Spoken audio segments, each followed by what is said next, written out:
Hi అండి. ఇవాళ నేను మిర్చి బజ్జీ చేద్దాం అనుకుంటున్నాను పండు మిర్చితో. సో గింజలన్నీ తీసేసాను, ఇలా కట్ చేసి పెట్టుకున్నాను. కట్ చేసి పెట్టుకున్నాక నేను పల్లీలు, నువ్వులు, అలాగే వాము, చింతపండు వేసేసి, వాము, చింతపండు, పల్లీలు, నువ్వులు వేసేసి పేస్ట్ చేసి పెట్టుకున్నానండి. కొంచెం జీలకర్ర వేసాను. వాము మాత్రం కంపల్సరీ వేయాలండి. అలాగే చింతపండు కూడా తగినంత చింతపండు తీసేసుకుని అందులో కొంచెం పల్లీలు, కొన్ని నువ్వులు వేసేసి ఇలా గ్రైండ్ చేసేసుకోవాలి. ఫస్ట్ గ్రైండ్ అవ్వదండి, కొంచెం కచ్చాపిచ్చాగా అవుతుంది. అప్పుడు కొంచెం నీళ్లు పోసేసి ఇలా పేస్ట్లా చేసేసుకోవాలి. చూసారు కదా, ఈ పేస్ట్లా తయారవుతుంది అనమాట. దీన్ని ఇలాగా మనం ఫిల్అప్ చేసేసుకోవాలి.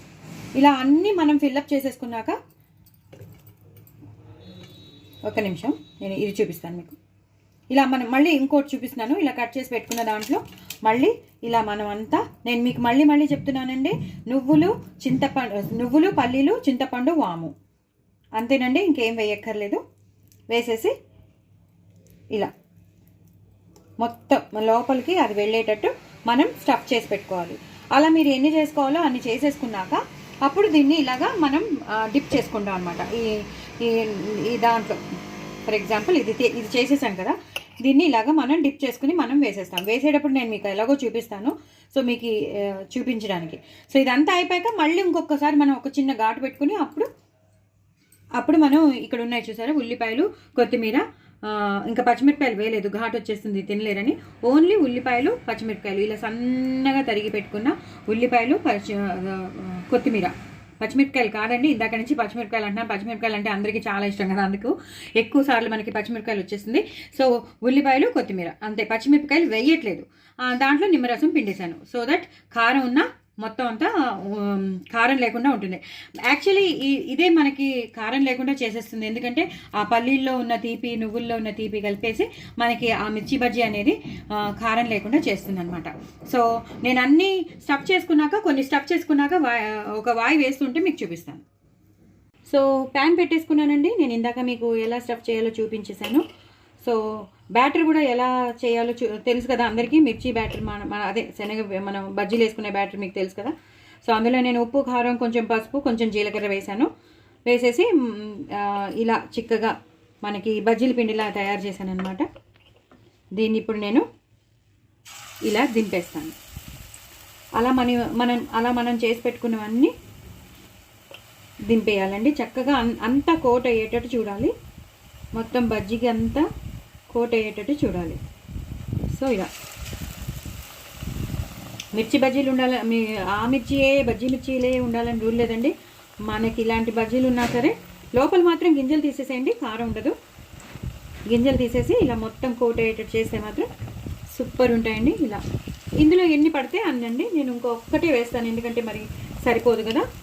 అంటే వాటికి కదలడానికి సరిపోవడం అంటే మనం ఇరికించేయచ్చు, కానీ కదలడానికి పాపం వాటికి ఉండాలి కదా, అందుకని చక్కగా కోట్ అయ్యేటట్టు చేసేసి ఇలా వేసేయాలండి. నేను ఈ విడత చూపిస్తున్నాను, ఇంకో విడత కూడా చూపిస్తాను. ఇది బాగా కొంచెం అప్పుడే కదపకూడదండి, వెంటనే కదిపేస్తే అవి ఇదైపోతాయి, కదపకుండా ఉండాలి. నేను ఇప్పుడు సిమ్లో పెట్టుకున్నాను కదా, ఇప్పుడు నేను హైలో పెట్టుకుంటానండి.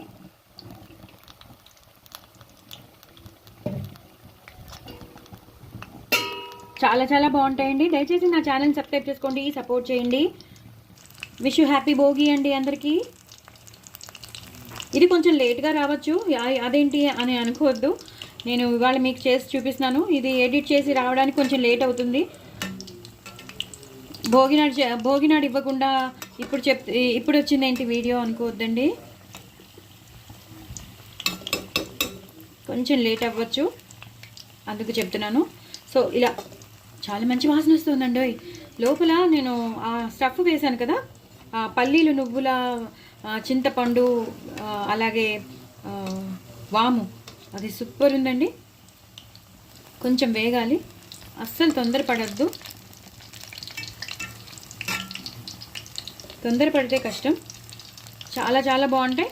దీన్ని మళ్ళీ మనం చిన్నగా కట్ చేసుకుని ఉల్లిపాయలు మధ్యలో పెట్టుకోవచ్చు, లేదా ఇలా అయినా మనము తీసేసి ఉల్లిపాయలు మనం ఇందాక చేసి పెట్టాను చూసారా, సన్నగా తరిగిన ఉల్లిపాయలని, కొత్తిమీర, నిమ్మకాయ అలా కూడా నంచుకుని తినచ్చు. ఒకవేళ స్టఫ్ చేయలేకపోతే మనం ఎప్పుడు ఎలా తింటామో అలా తినచ్చు అనమాట. సో చాలా చాలా టేస్టీగా ఉంటాయండి. ఎప్పుడైనా కోటింగ్ పడలేదు అంటే దాని మీద ఇలా జస్ట్ ఇలా రాసేస్తే మళ్ళీ కోటింగ్ అయిపోతుందండి. మళ్ళీ ఎలాగో తిప్పుతాం కాబట్టి సరిపోతుంది. పల్చగా మాత్రం చేసుకోకండి, రావు. పల్చగా చేసుకుంటే రావు. ఇలాగే చేసుకోవాలి, గట్టిగానే ఉండాలి పిండి. ఇలా మళ్ళీ నేను తిప్పాను సో దట్ ఆ కోటింగ్ అనేది చక్కగా అంటుకుంటుంది.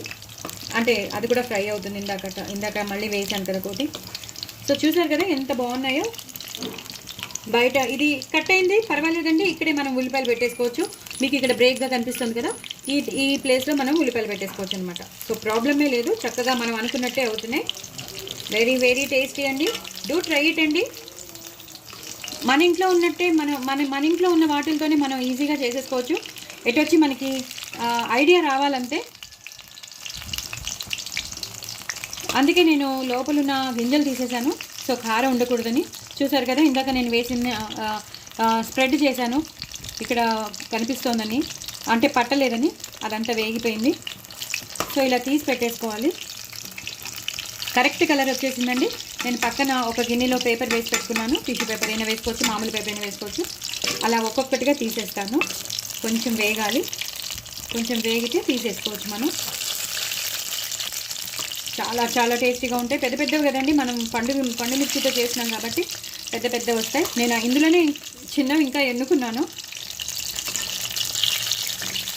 చూసారు కదా మంచి కలర్లో ఉన్నాయి. బయట వాడు చేసేవి అంటే మనం మానలేము, బయటవే ఎంతైనా బయటవే. దాని టేస్ట్ మనం తీసుకురాలేము. బట్ ఉన్న దాంట్లో మనం చేసుకుంటే హెల్తీగా ఉంటుంది కదా. మనం అంటే వాడు ఎన్నోసార్లు యూజ్ చేసిన నూనె కాకుండా మనం ఫ్రెష్ నూనెతో చేసుకుంటున్నాము. సో ఇది కూడా తీసేస్తున్నాను. మంచి కలర్లోకి వచ్చేసాయి.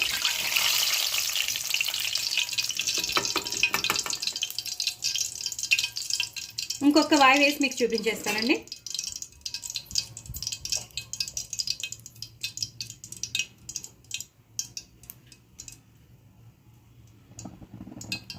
ఇలా మొత్తం స్ప్రెడ్ అయ్యేటట్టు ఇలా వేసేసుకోవాలి.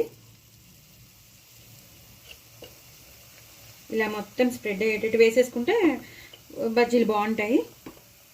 కొంచెం ఇలా సర్కిల్ చేసుకుంటూ తిప్పుకుంటూ వాటిల్ని కిందంతా జార్ చేస్తే దానికి పట్టాల్సింది పడుతుంది, మిగతాది మిర్చికి ఉండిపోతుంది. లోపల స్టఫ్ మాత్రం సూపర్ ఉంటుందండి. లోపల స్టఫ్లోనే ఉంటుంది అంత టేస్ట్.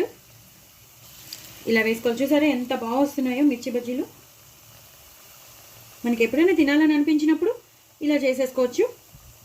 పచ్చిమిర్చి బజ్జీ ఉండాలని రూల్ లేదు. ఇప్పుడు పండుమిర్చి దొరుకుతున్నాయి కాబట్టి ఇలా చేసుకోవచ్చు. సో నేను 4 వేసానండి. సో ఇప్పుడు నేను ఒకసారి వేగాక మీకు చూపిస్తాను, ఎందుకంటే కెమెరా వేడెక్కిపోయింది. నేను మళ్ళీ వేగాక నేను తీసేటప్పుడు మీకు మళ్ళీ చూపిస్తాను. చూసారు కదండి, ఇందాక నేను 2వ విడత వేసాను. ఇవి బాగా వేగిపోయాయి. ఇప్పుడు నేను తీసేస్తాను అనమాట. సో నేను మీకు ప్రొసీజర్ చూపించాను అనమాట. సో ఇవన్నీ బాగా మంచి కలర్ వచ్చేసాయి కాబట్టి ఇలా తీసేసాను. ఇలా తీసేసుకుని పక్కన పెట్టేసుకోవాలి. అసలు మిర్చి బజ్జీ చూడండి ఎలా ఉన్నాయో. మనం అనుకుంటామా ఇంత బాగా చేసుకుంటామని. దయచేసి నా ఛానల్ సబ్స్క్రైబ్ చేసుకోండి, సపోర్ట్ చేయండి. నేను వీటిల్ని మనం మధ్యలో అయినా కోసి తినచ్చు, లేదా ఇలా కొరికి మనం ఉల్లిపాయలు నిమ్మరసం కొత్తిమీరది కూడా చేయొచ్చు. ఓకేనా అండి. నేను ఒకవేళ వేడిగా ఉన్నాయి, ఇప్పుడైతే నేను చాలా పట్టుకోలేకపోతున్నాను. నేను కోసాక మీకు మళ్ళీ చూపిస్తాను. చూసారు కదండి, నేను ఇందాక మీకు చెప్పాను మిర్చి బజ్జీ చేశాను, మీకు అన్ని ప్రొసీజర్ అంతా చూపించాను. సో నేను వేడి అస్సలు పట్టుకోలేకపోయాను. అయినా సరే మీకు చూపిద్దామని నేను ఇలా కట్ చేసి మధ్యలో నేనంతా ఉల్లిపాయలు కొత్తిమీర నిమ్మరసం చేసిన మిక్చర్ అంతా ఇందులో కూరాను. సో ఇలా చేసేసుకోవాలండి. దయచేసి నా ఛానల్ సబ్స్క్రైబ్ చేసుకోండి, సపోర్ట్ చేయండి, నాకు సపోర్ట్ చేయండి. సో మీరందరూ తప్పకుండా ట్రై చేసి తప్పకుండా ఈ భోగినాడు హ్యాపీగా చేసుకుని తినండి. మిరపకాయలే ఉండాలని రూల్ లేదండి. మన దగ్గర ఏముంటే వాటిని యూటిలైజ్ చేసేసుకుందాం. అలాగే చేసేసుకోవచ్చు. సో చాలా చాలా బాగుంటాయి, చూస్తుంటేనే నోరు ఊరిపోతుంది. నాకైతే నోరు ఊరుతుంది, మీకు కూడా అలాగే అనిపిస్తుంది అనుకుంటాను. చాలా చాలా టేస్టీగా ఉంటాయి. సో డూ ట్రై ఇట్ అండి. ఒకటితో ఆగరు, 2-3 తినేస్తారు. 2-3 చెప్పలేం, 4-5 తినేచ్చు. So do try it and enjoy. Comment బాక్స్లో పెట్టండి. వెరీ వెరీ టేస్టీ మిర్చి బజ్జీ అండి. బాయ్ అండి.